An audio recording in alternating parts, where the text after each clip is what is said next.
Some people tend to think that we've had to adjust our pedagogy for online teaching, but I actually think that online teaching has kind of opened my eyes to see how I even approach my face-to-face classes differently. For example, I have begun to think about my role as a professor differently because of online teaching. In a traditional classroom, it's easy for me to think of myself as this teacher whose primary goal is to transfer this knowledge that students have to then take and apply to their lives and ministries. But in an online setting, it requires a lot of creativity, flexibility, and honestly think about each assignment very intentionally about what works, why we're asking them to do it. And that has stretched me to really think about everything that I do from students' perspective. I'm still learning, but I am now learning to see students and their real-life experiences as what drives their learning. They're not hindrances to learning, but it's valuable channel for us to tap into and to connect with students and help them think about questions that they're actually dealing with more practically.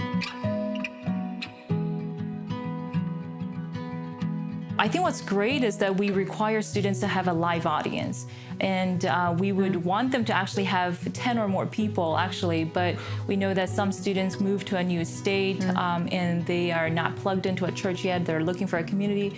So we require that they have at least 5 people who are 18 years or older as live audience. And so they would preach to that live audience, and it's really cool because online teaching allows me to see my students in action in their everyday lives, preaching in living rooms, neighbors' kitchens, workplaces, airports. I had a student who preached at a campground, and so to be able to see them in action, in their everyday lives, and doing that, and helping them to see that theology is not something that's separate from our lives, but theology informs our lives. It directs our ordinary life. So there's these multiple layers of feedback that they can get. They get feedback from their immediate live audience. So they give feedback too, so if they want to, yeah. So I mean, I think a lot of family members and their church people are eager to give feedback, and so they would get feedback from them, and which is obviously a little bit kind of I would say maybe generous feedback probably. Hopefully. They're not quite as tough as Dr. Lee, maybe. And the students. But the students here have a rubric, and so they would give them feedback based on that. And so, I think it's a great way to see them in action in that sense. In a traditional classroom, it's easy to think of it as here's this content, and the content is what's going to drive the pedagogy. But I think in an online course, it helps me to really think about what are the students bringing to this classroom, and that there is really no wall between what happens inside class and outside the class.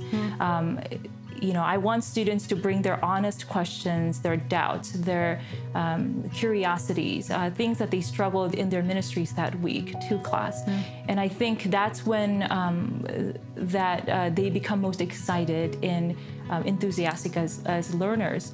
And I've realized that, this shift from the online teaching has helped me realize that to be a good teacher means more than just sharing my knowledge. It really means being a good guide and coach to my students in their learning.